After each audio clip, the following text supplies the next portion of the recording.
think we're good. We'll wait a few seconds for everyone to join in. Welcome, everyone. This is our first of hopefully many live stream with none other than former Navy SEAL Chuck Farr.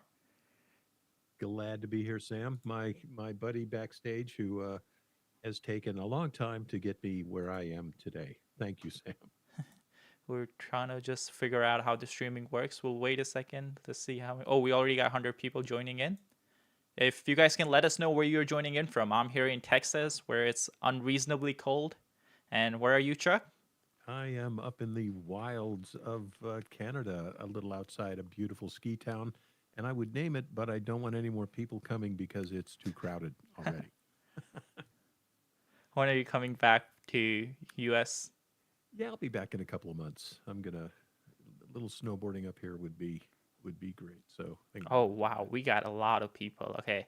So, guys, this is our first time, but I'll catch up. We have people from Ohio, UAE, Colorado, Australia, Oakland. Ooh, 22 in Oaktown. Mississippi, I think someone's trying to say. I think it's Oh, 30s that's in great. Texas, which is not common. Whoa. Well, not at all.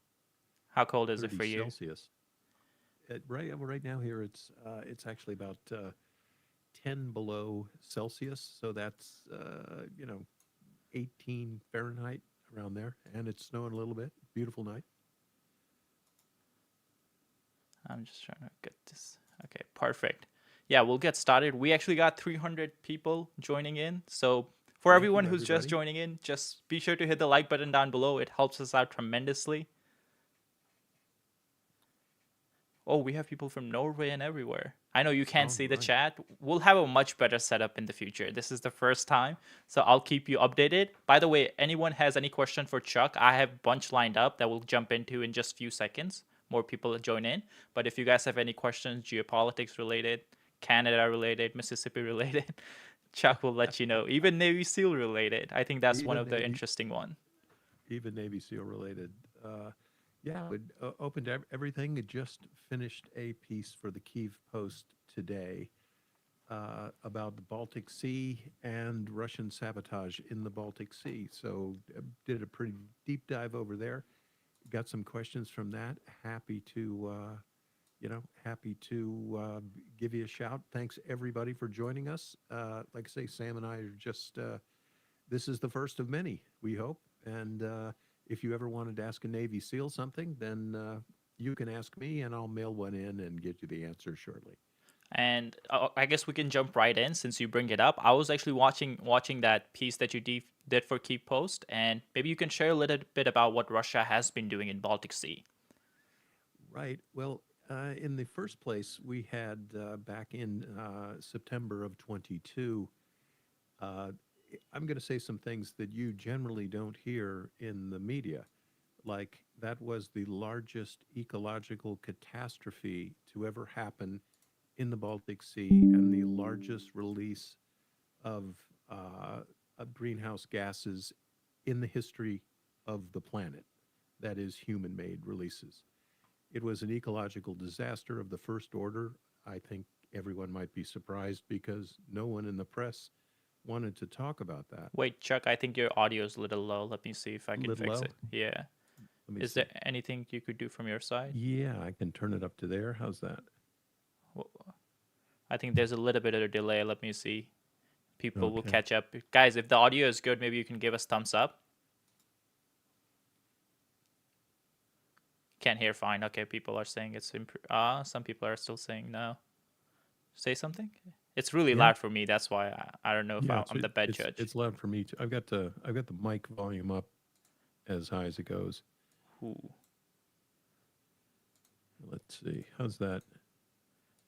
I'm kind of killing everything else here. It's really loud on my side. I wonder what else I could do here. Yeah. No, that's just mute. Yeah, I've actually got it pegged out here. It's probably too loud for me, overmodulated, but I think people are saying it's good now. I turned it up a okay. lot. Maybe you can speak a little bit louder. For the Yeah. future, we'll have a better setup. I'll get someone Yeah. who's a little bit more technical. Yeah, absolutely. So you had the demolition of the Nord Sea 1 and 2 gas pipelines. Uh, one of the amazing things that hit the press there was the narrative that was pushed by the New York Times, among other people, that four or five Ukrainians managed to blow up the pipeline using a rented sailboat, which is, well, let me just say this. The people that went out to make documentaries about how this was done by a rented sailboat, they had to rent diving expedition ships because they found out the cameras wouldn't even fit on a 50-foot sailboat. So what was so fascinating to me was not the fact that the Russians blew up their own pipeline. That wasn't interesting to me in the least because this was obviously done by a state actor. And I don't just have an opinion on this. I started out in the underwater demolition teams. Maritime sabotage was a specialty of ours. I know what I'm talking about. I know how much explosive it takes to get there. The diving rigs that are needed for this kind of a dive, they're extremely exotic. Training on them is dangerous. The dives themselves have to be very carefully monitored. That's just to get to work, let alone put the explosives down, get the charges in position. And then another great part of the Russian plan was to get away on a sailboat. I mean, doesn't James Bond always get away on a hydrofoil? You know, the other thing that couldn't be done is the sailboat could not have been sailed from the harbor it was rented at and reach the two explosion sites and return in the allotted time. But what's so fascinating is that story about the Andromeda sailboat, it's still out there. Hundreds and thousands of people who should know better are telling you, well, the Ukrainians blew up that pipeline. So after that you know report gets sideways, there was a UN rapporteur who reported to the UN in New York and gave her his report on the blast. And myself and another one of my SEAL colleagues, also named Chuck, I won't give you his last name, we prepared the demolition math and proved how much explosive it would take. We did the numbers of dives. We were both leaders at the platoon and squadron level in the SEAL teams. We signed the documents. Uh, I like to think that this helped the Russians realize that underwater sabotage like this without any fig leaf wasn't going to work, right? So now they have resulted. Now they have resorted. They pay a ship captain, maybe 10 grand. Maybe they just tell him you get to see your family again if you do this. And now they drag anchors across the pipeline areas. And they have done this 4 times, possibly 5. And a recent dive in Finland by Finnish Naval Special Forces found anchor tracks from an unknown vessel that just failed to sabotage another communications cable. So this is Russia's new MO in the Baltic.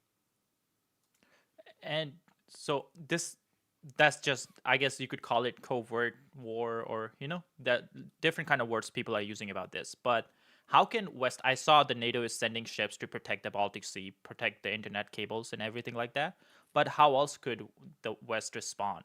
Maybe it's me being childish, but this is more like prevention, not really deterrence. You get what I mean? Yeah, I definitely get what you mean. And so let's call the number 4 anchor dragging sabotages that have occurred so far. The number is actually higher, but I'm gonna go with a publicly released number 4. Eping 3 got to just sail away. Uh, Other ships were doing this, they were just allowed to shrug it off. There was an important message that was sent by the Finns. They could have blinked a light or got on the radio and asked the Eagle S to slow down or divert into a port to be interviewed. Instead, they landed 2 platoons of Finnish Navy SEALs on the boat. And believe me, those guys did not knock on the bridge door and say, "Pardon me, Captain." They jacked around in his face and said, "Get down or I'll splatter you." Okay, then they took over the ship and they sailed it off the port of Helsinki. And then they announced we're going to seize the vessel and the cargo and we're going to auction it off and that's going to pay for the cable. Now, so that's the story. But what you're not hearing in the press, those little things. Who visited the ship? Naval commandos. Not the Marine police, not a pilot, not a radio message. They took over the ship. And as soon as it got to Helsinki, they seized it. Right. So the Eagle S isn't working anymore in the Shadow Fleet. Right. It is not. It's not carrying Putin's oil. I would venture to say the next time this happens, whether it happens off Lithuania, Estonia, Latvia, Finland, Sweden, Denmark, Norway, naval commandos are going to do the exact same thing. So this is the party's over, dude. You know, listen, I've worked with the Finnish naval special warfare people. They are as capable as anybody. They can seize as many ships as Putin drives over their cables. So that was a big change, Sam. I mean, that was a big, big change. And I caught on the Kiev Post article that you did that you were trained in naval sabotage. Is that correct? Do you have any Yeah, stories that you can share about that? yeah, maritime sabotage. Okay. So those are, that's everything from sabotaging underwater infrastructure, cables, pipelines. Uh, the traditional sort of missions of Frogman are to penetrate enemy harbors, get to the capital warships, and place explosives on them or transponders on them or any other bits that we want to add to their vessel. Maritime sabotage also includes across the beach operations if you are exfiltrating an agent from a hostile country.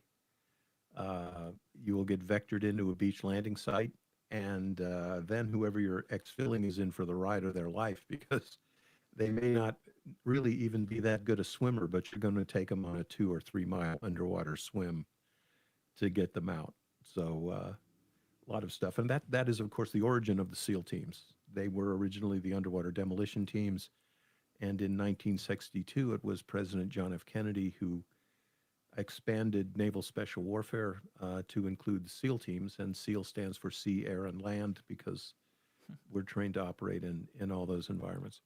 That makes sense. And I know a lot of people, we have some questions from the audience too. We'll get to that. By the way, anyone new who's joining in, just please be sure to hit the like button down below. And the audio is a little low, especially for Chuck. I have turned it up all the way on my side. It's all the way up on Chuck's side. But in the future, we'll have a better solution. For now, I think you guys just need to turn it up on your phone or laptop, wherever you are. But since we were talking about the oil tanker that just got caught off in the Baltic Sea, another thing that just recently happened, I think last week, is US slapped sanctions on 200 Russian Shadow Fleet tankers. Maybe you can talk a little bit about how Russia was using, like, what is a Shadow Fleet? It sounds like a cool name, but audience may not know. Maybe you can share a little bit about that and how Russia was using it to basically circumvent the sanctions. Yeah, absolutely.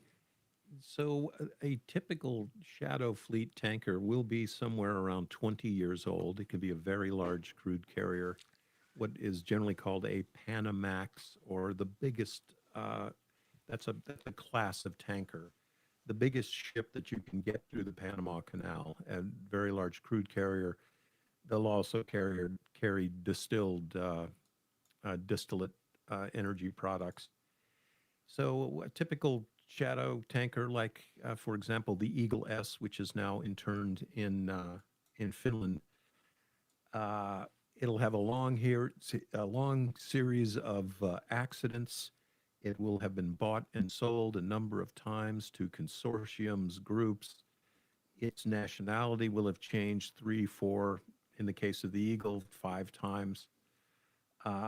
Generally, as every time it's re-registered, it'll go down the list to more and more disreputable countries. In the case of the Eagle S, she had gone through the entire flag locker and was now sailing for a Micronesian state called the Cook Islands, which is, believe it or not, 4 or 5 rungs down from Liberia or Panama. And as she was sailing, we're still talking about Eagle S, but this goes for a lot of Russian Shadow fleet tankers. She had no insurance. So, I drive my little whatever I drive around with car insurance. This guy was literally in a large crude carrier with no insurance whatsoever. So, if there was an accident, and folks, there will be, there will be a catastrophic ecological accident with a Russian Shadow Fleet tanker, and it's going to occur in 2025. I'm just putting that out there. We did But have a spill in the Black Sea, no? Just last week, like end of last year. we certainly did. We had three actually Russian crude carriers. They were not as big as the Eagle S, but all three of them broke in half. And they spilled oil all over the Sea of Azov and into the Black Sea. And again, these are 20 years old. These vessels are 20 years old. They have the highest, the highest peaks of Russian maintenance, which means none at all. And so the fleet of shadow tankers, there are somewhere between 200, 250 is the high end, 80 or 90 is the low end. But the U.S. has just announced sanctions to sort of bite into this quasi legal trade of Russian oil. Now, Russia is, of course, sanctioned, but that there are so many loopholes that will allow one corporation to buy the oil, another corporation to own a ship that transfers it offshore to another ship, while it is while a cargo is actually owned by a brokerage house in a fourth country. You see how all of this is going. Most of these shenanigans take place in NATO waters off the nation of Greece. And if you are from Greece and listening, I hate to lay it on your doorstep, but that's where it is. This happens in the Eastern Mediterranean because a great deal of this oil and distillate product, it's on its way to Indian or Chinese markets. So Russia being what it is, your lots of the crude and distillate will leave from St. Petersburg. Luga Ust is the port there. It will sail out of the Baltic, down the English Channel into the Eastern Mediterranean, where it's then transferred to other ships, changes hands, people lose track of the cargo, and it's on its way to India or China. The ecological disaster is going to come in because these ships do not transfer oil at oil transfer points. They meet up in the Mediterranean and pass hoses from one ship to another. Yeah. Is that legal? I don't know. Is it safe? No, definitely not. Can you make a hell of a lot of money doing it? Oh, yeah.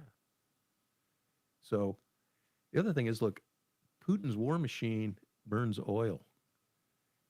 If we stop him from trading in oil, we're going to slow down his war in Ukraine, which is all I give a damn about. Really, is I want to see the good guys win this war in Ukraine, a war they did not start, they did not provoke, they did not ask for, and they've been fighting it for 12 years, right? Yeah. Almost single-handedly.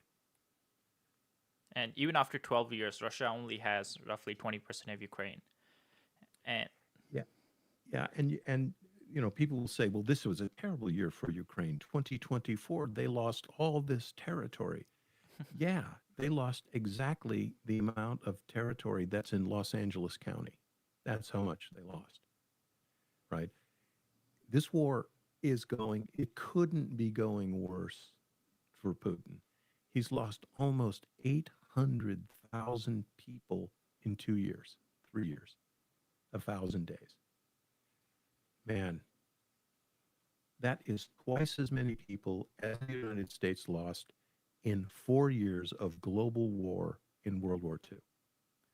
That's how many people he's lost in 1,000 days in Ukraine. And he hasn't gotten to Kiev yet. And he is never going to get to the Dnipro River. It isn't going to happen. yeah. And it was good to hear. I was watching the Marco Rubio Senate hearing, and he said the same thing where there's no chance in hell that Russia is going to take over Ukraine. But he also went on to say that there's likely not a chance that Ukraine's going to be able to push out the Russians from the territory Russia does control, What do you think of that? That Yeah, seems realistic. I think I think it is realistic, but there's one more factor that's going on here. You've got the Russians; they are launching pinprick attacks everywhere. Every time the Russians attack, they lose between 35 and 85% of the attacking force. So whether it's a big attack, whether it's a small attack, company, platoon sized, or a big attack, like one of the biggest ones lately was in Kupiansk, where the Russians put together a 900-man assault force, basically a battalion, uh, 20 tanks, about 140 armored vehicles. They were utterly destroyed in 21 minutes. They lost 900 guys in 21 minutes. So you keep having those sort of casualty rates and failure rates and that many gallons of blood per meter of advance, and it's hollowing out your army, right? Your army is just getting weaker and weaker, and you're just bringing in reinforcements that haven't even been trained. They go to a construction site in Moscow, they round up everyone who doesn't have a Russian passport, and they send them to Ukraine, and they die in the first 2 weeks they're there. They die. So, you know, Ukraine needs more materiel, more funding, more manpower to get Russia out of Ukraine. But the Russian army, the fuse is burning on the Russian army, Sam. They are getting hollowed out, right? Yeah. There isn't a single unit in Russia, in Ukraine from Russia that's up to strength. None. None of them. And the Russian morale shows that too, which I've been following your Twitter a lot and you've been sharing it. We had some Russian just drive a tank into a ditch and just run away. We have a clip of that. And I think you were talking about this end of last year, the Dnipro River, where Russia was forcing them to just cross the river, which was like walking into a suicide mission. And people just said no. The soldiers just said no to their commander. Yeah, it's well, we've got dozens of examples. I mean, in my Twitter feed, at least twice a week, I'll put up morale as a factor. And right, the latest one, the newest and best tank that Russia is using in the Ukraine war is the T90. Three guys in that tank, they drive it right into a ditch, right, in broad daylight, and then they walk away from it and they leave all the hatches open because they don't want that tank recovered and they don't want to get sent back out on patrol. They leave the hatches open and the Ukrainians fly drones in and blow it up. So here's how bad Russian morale is. You take 100 Russian vehicles, tanks, trucks, whatever they are, APCs, IFEs, you drive them into contact with Ukrainian forces. 38 out of those 100 vehicles get abandoned on the battlefield. Doors open, windshield wipers going, radio playing. The Russians just unacid and run away. 38% of their vehicles. And you're right. In the Dnipro, Putin was saying, I want a big river crossing. We're going to get 300 boats. We've got 10,000 guys. The troops said, no, we're not doing it. I was saying, do it. Do it. Cross the river. Cross the river with no supply lines. Land 10,000 people on the north bank of the Dnipro and ask them how hungry they are in 3 days. Ask them how. Ask them if they've gone through the 60 rounds of ammunition they carried over. It would be an annihilation. But that tells me how idiotic the Russian high command is. That's suicide. It's a waste. It's crazy. But they were seriously considering it. And Yeah. it was a mutiny. So I guess this goes back to what you've been saying on the channel for a while. It's just the way the Russian military has been built over the last 2 decades. It's mostly been corruption, and people have been focused on just making sure they get rich instead of making sure the military is well trained and well equipped. yeah, there really is a thing, for example, in the NATO armies. Everything is about individual initiative, right? Even as a junior enlisted guy, you know your you know your you know your part in the chain of command. But even as a junior enlisted guy, when you are briefed on an operation, you hear words that no Russian soldier ever hears in any briefing.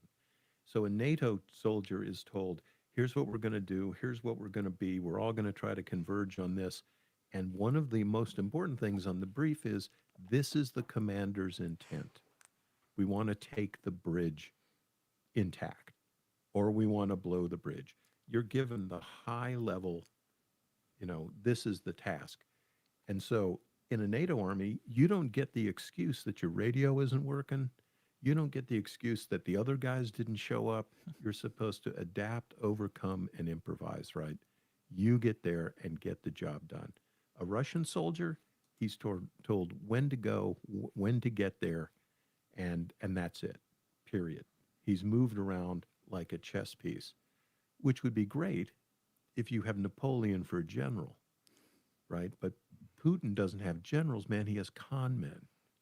He's got guys who are in on the grift, guys that have villas in Spain, you know, guys who sold all of the engines out of the tanks in their depots because Russia uses the same engines in agricultural tractors.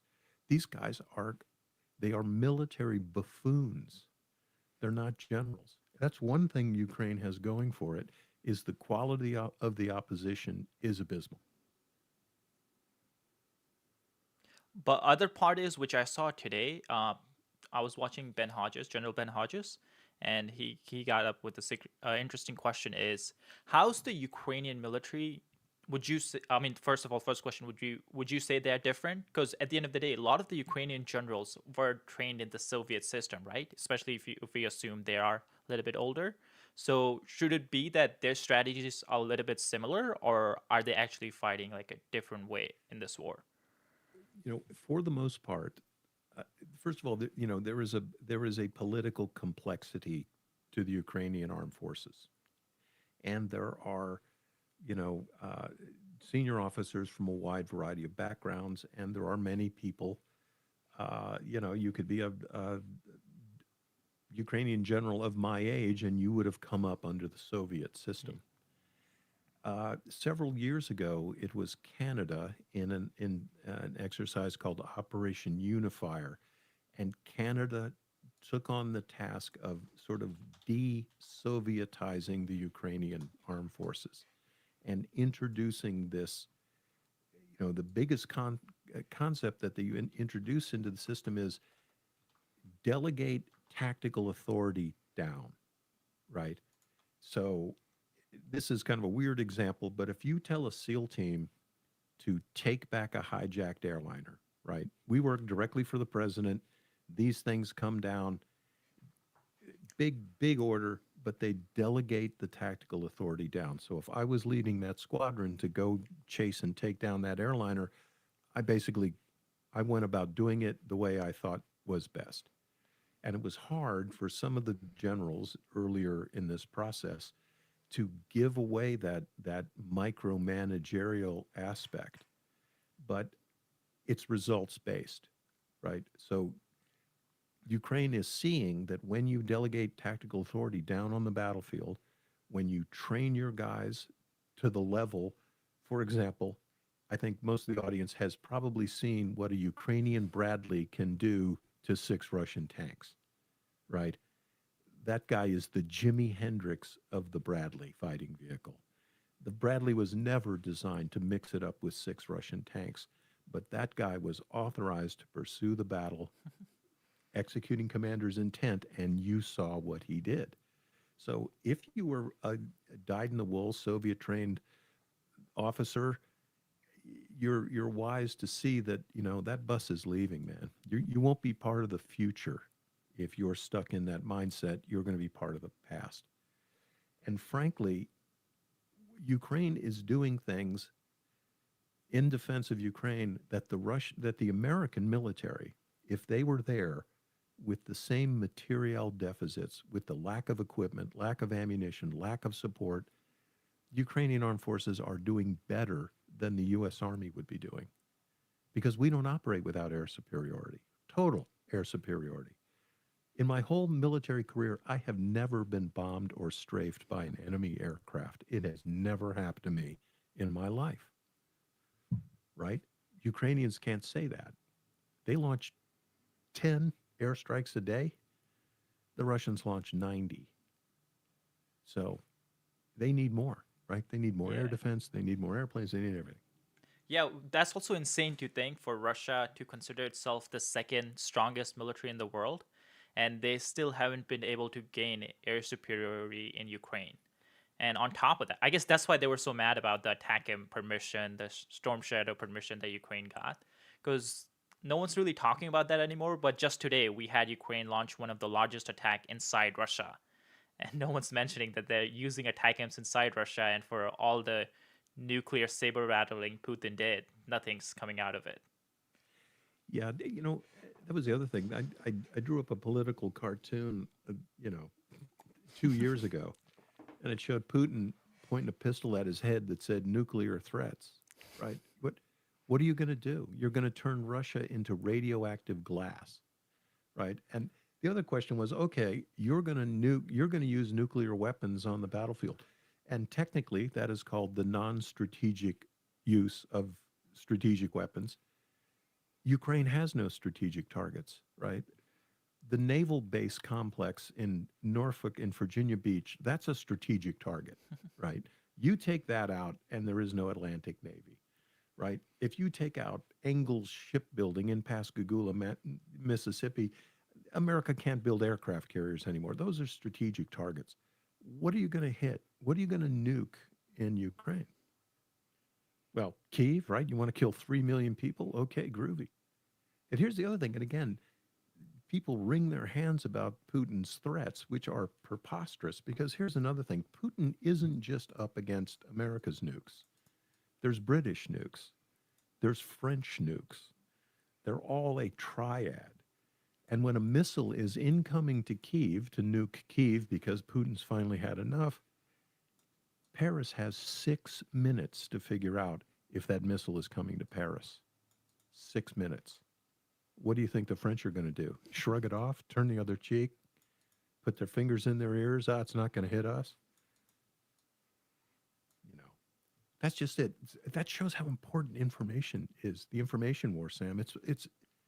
There is Yeah. reality and there is perception, and perception always trumps reality. Always.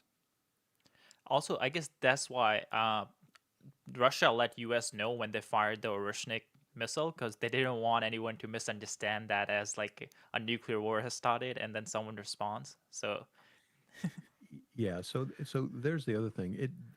There's Putin showing who really the poodle is, right? We know who the poodle is. And the other thing about that missile, all they did was cobble together some multiple independently targeted reentry vehicles and fire a intermediate range ballistic missile, right? Russia has, over the past 2 years, has conducted a number of ballistic missile tests, which in themselves are saber rattling. They want to show that their stuff still works.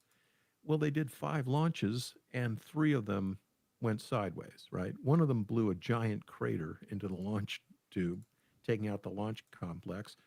2 of them deviated in flight and had to be self-destructed, and 2 of them actually worked. So, as a demonstration of deterrence, maybe not so much. I know they made it out to be, it was a very impressive what they had, and one thing they kept focusing on is Mach 10. I don't know enough about missiles to actually judge if that is impressive or not. What's your thinking on that? Yeah, so Putin came out with the Kinzhal missile, which was, according to him, this is the first operationally deployed hypersonic weapon in combat. And, technically, yeah, but the Kinzhal is basically your hypersonic starter kit. So the Kinzhal missile can only be fired by one type of Russian airplane, which is the MiG 31 Foxhound. It's a derivative of the vaunted Foxbat.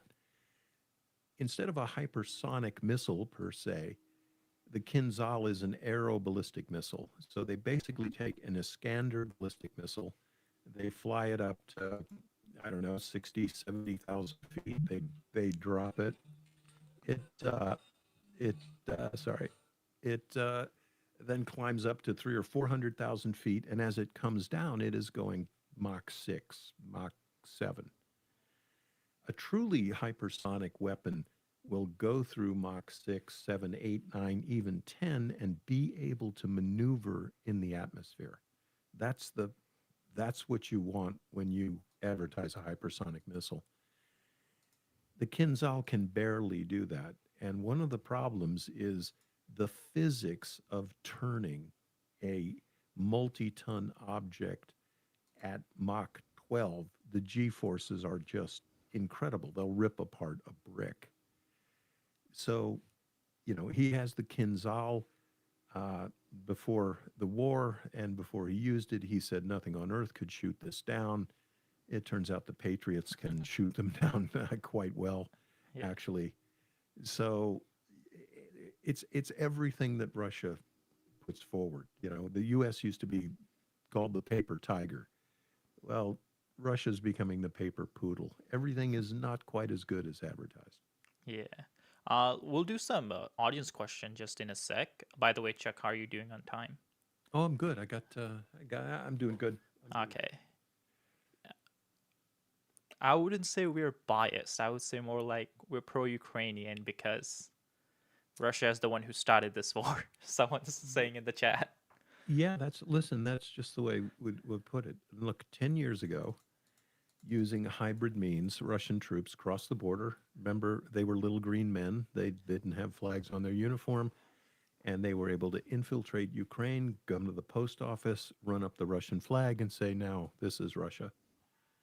Uh, they're not denazifying Russia, Ukraine. That doesn't happen. I would remind people that the president of Ukraine happens to be Jewish. Ukraine did not provoke this war. They've done absolutely nothing but had their political candidates poisoned by Russian FSB operators. They had their Maidan demonstration fired into by Russian snipers. They've done absolutely nothing to bring this on. And to me, if someone kicks in your back door, takes over your kitchen, your living room, and your bedroom, uh, I'm not. My negotiations are let's start when you're back in your own backyard, right?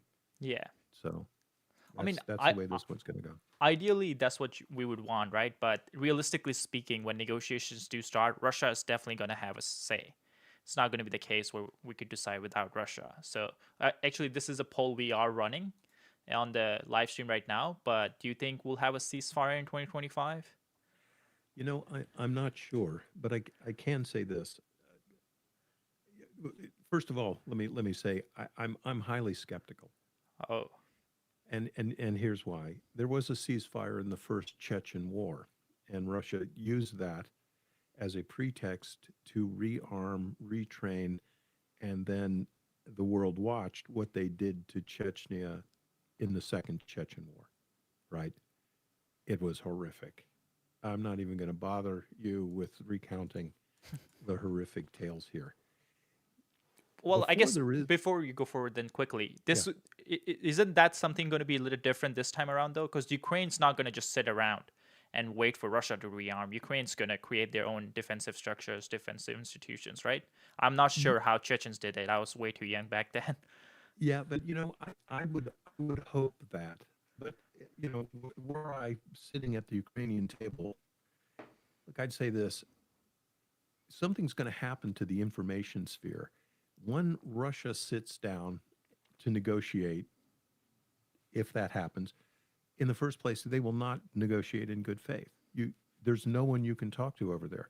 You talk to Lavrov. He told Great Britain 12 hours before the invasion that there were no plans, that it wasn't going to happen, that it was all a lie. Right? You can't. So who are you going to talk to? The other thing is Ukraine needs a chance to hit back at Russia because Russia is hollowing out its forces. They're becoming more and more brittle. There were two major offensives here in the last 18 months. Ukraine launched the Kharkiv offensive that pushed the Russians back almost 70 kilometers. Their front line collapsed. They were running for their lives. Their first Guards tank army, one of the greatest, a unit that is fabled in Russia, completely dissolved. They ran away. They left thousands of vehicles on the field. They just disappeared. When the Russians withdrew from Kherson, they left thousands of pieces of equipment. It was a mad scramble. This is what happens when a brittle unit tries to conduct one of the hardest maneuvers in ground warfare, and that is retreat, right? It's easy to attack. You just get your guys on a line and you go. They're over there. The hardest thing to do is take three punches in the face, get knocked down, get up off your butt, get everyone else to stop running. See how complicated this is? Blow a whistle, wave your hands, say, everyone on me, they're over here. Because what happens, and the Russians have shown this, they're just going to keep running.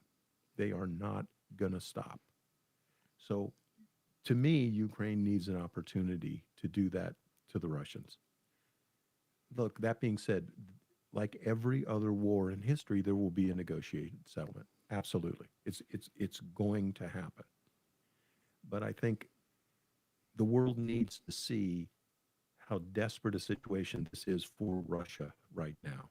And as I see it, and I know it pretty closely, Russia needs peace now more than Ukraine does.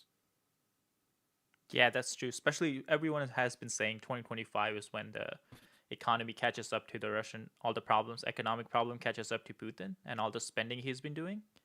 But let's see. Let me see if audience has any more interesting questions. There's a lot of messages. We almost have 7,000 viewers. By the way, anyone who's joining in, please be sure to hit the like button. We do know Chuck's audio is a little bit low. It's all the way Sorry, turned up. guys. It's all the way turned up on our side. In the future, it will be much better. Let me see. By the way, if you guys have any questions for Chuck, just type them in the chat. I'm going through right now. Yeah, we really do have it up, guys. I'm sorry, I got a soundboard on too. But we'll get through it. Chuck has a full-on setup in Mississippi. I do, man. I'm rigged here. So But I guess the other question I did have is, since I'm sure you've seen this, right? A lot of people say 2025 is when all the problems, casualties, Kursk incursion, and the economic problems catch up to Russia. But Trump's coming in and he wants to push for peace. He's been very vocal about that. Wouldn't Ukraine rather prefer that they wait until Russia gets even more desperate? yeah, and anyone who's watched me before on Maria Report or the Kiev Post, look, I always stay out of American politics because you just can't win. So when I speak about the president, when I spoke about Biden, I refer to the commander in chief because I am just, I'm focused on this military matter.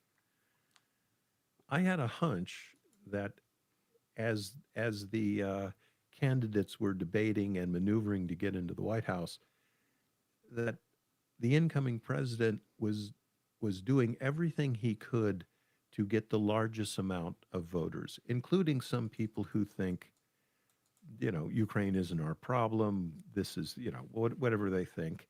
And people on the other side of the coin, guys like myself and likely Sam here, where we see one nation is the aggressor and the bully, and the other victim, the other nation is a victim.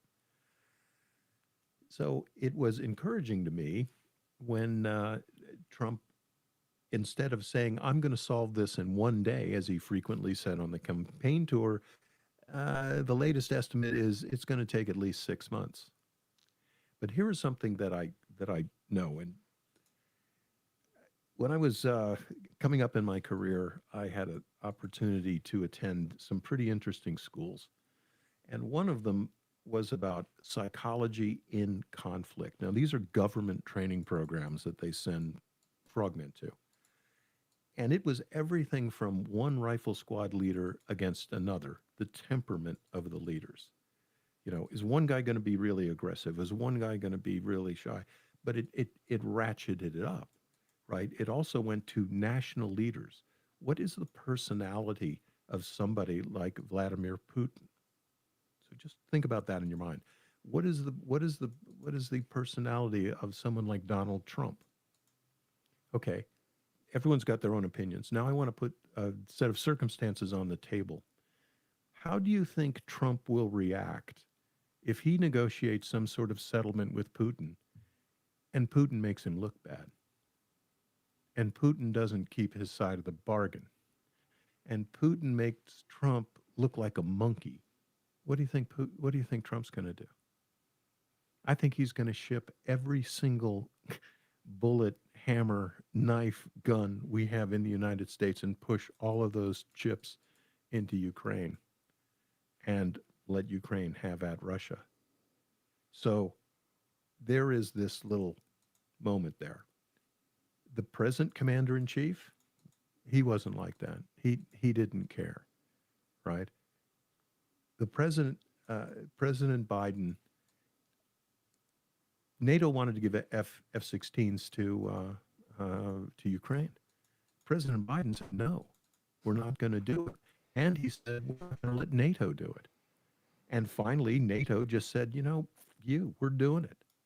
And then this is what you're gaslighting you're getting out of Washington. And again, I'm not a D or an R, but when people are peeing on my shoes, you're not going to tell me it's raining, right? Jake Sullivan got up there just recently, a guy I'd really like to punch in the nose, and he said, we sent F-16s to Ukraine. Wait a minute, Jake. Jake, old buddy. Wait a minute. Wait. You know how many F-16s the United States has sent to Ukraine? Zero. None. Not one. Not a spare tire. Not a rear view mirror. Nothing. How many pilots have we trained for Ukraine? Two. They're not a Top Gun school either. They're at a National Guard base in Arizona, right? Who's dragging their feet? But again, the F-16 is not going to win the war in Ukraine. The ATACMS is not going to win the war in Ukraine. Ukraine's going to win by the Russian army losing in Ukraine. This is Russia's Vietnam, not Afghanistan, because they've already lost 100 times the people they lost in Afghanistan. This is their Vietnam. Yeah. I guess that was my issue with Biden a little bit too. It's like we didn't know what the objective was for the administration. Like we didn't know if he wanted Ukraine to win, if he wanted Ukraine to push out Russia. It seemed more like everything was just slowly a yes, like just enough to stay alive. That was really it. And you know, the president comes in. He's the leader of the country, and just one of his jobs is commander in chief. Right. That's just one of one of the vitally important tasks that the president executes. Presidents depend on the advice of the National Security Council, right? And there will be military people in there. There's intelligence people, and increasingly, and this is the way it should be in a civilian government. The leaders of the national security councils, they tend to be people with civilian backgrounds but security educations, right? So that Jake Sullivan, right, never carried a rifle in his life. And by the way, I don't think that's a necessary job for a national security guy. Never been a secret agent, never delivered a dead drop. Okay, but you got a PhD from Georgetown. Okay, that's great. But one of the things I think Jake overappreciated was a nuclear threat from Russia. It wasn't going to happen. He didn't seem to grasp the use of strategic weapons. He doesn't seem to grasp the dynamic that it is not the United States against Russia vis-a-vis with nuclear weapons. There is a complete band of conflict that goes from peace and love to hybrid warfare to proxy warfare, etc. And he didn't also grasp that Russia will always be flummoxed in a nuclear war because they have to worry about France. They have to worry about Great Britain. They can't one strike us. Mutually assured destruction, as horrible as that sounds, it's worked for 70 years, right?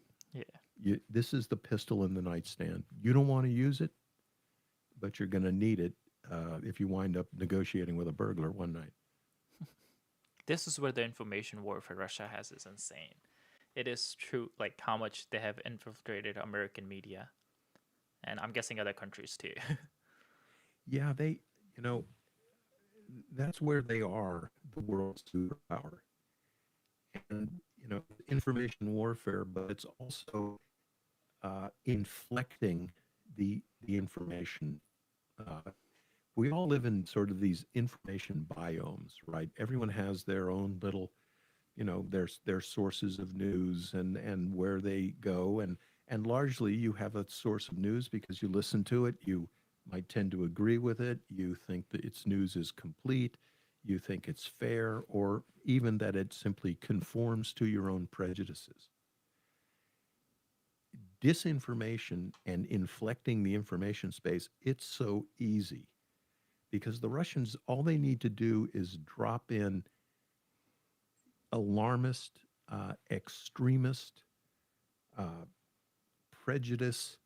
They just need to drop that stuff in and then lean on the schisms. So they create tension by being racist, sexist, homophobic, jingoistic, whatever it is.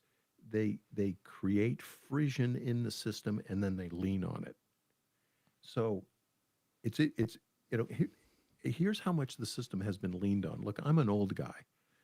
When I was a kid in school, they used to tell us that America was the greatest nation in the world because we were mutts, because we had people from all over the world, and we weren't like iron. We had ingredients from all over the world, and we were really strong.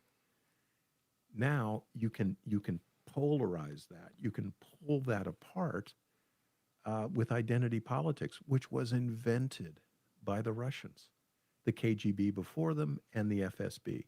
What is now information warfare used to be called active measures, right? They bought correspondence, they planted news stories, and they are just masterful at it. And if you go online, you can go to the KGB archives by General Matroikin, and you can read the manuals that the KGB wrote on how to do it. It's fascinating. I think for today we'll stop there. We have 700 people concurrent. That's pretty impressive. Hopefully, Chuck will do this more often. Hopefully, you enjoyed Thank it. you. Thank you for joining, everybody. Thank you for stopping by. It's a pleasure. I'd like to see more of it, and please give us a like, thumbs up. We'll deliver. And yeah, I'll link Chuck's Twitter down below. I guess send it to Twitter. Chuck has a podcast too, and hopefully Chuck will be doing this way more often on here. Okay, Sam. Thanks a All lot, man. right, Thanks, guys. everybody. Let me. All right, it's ended.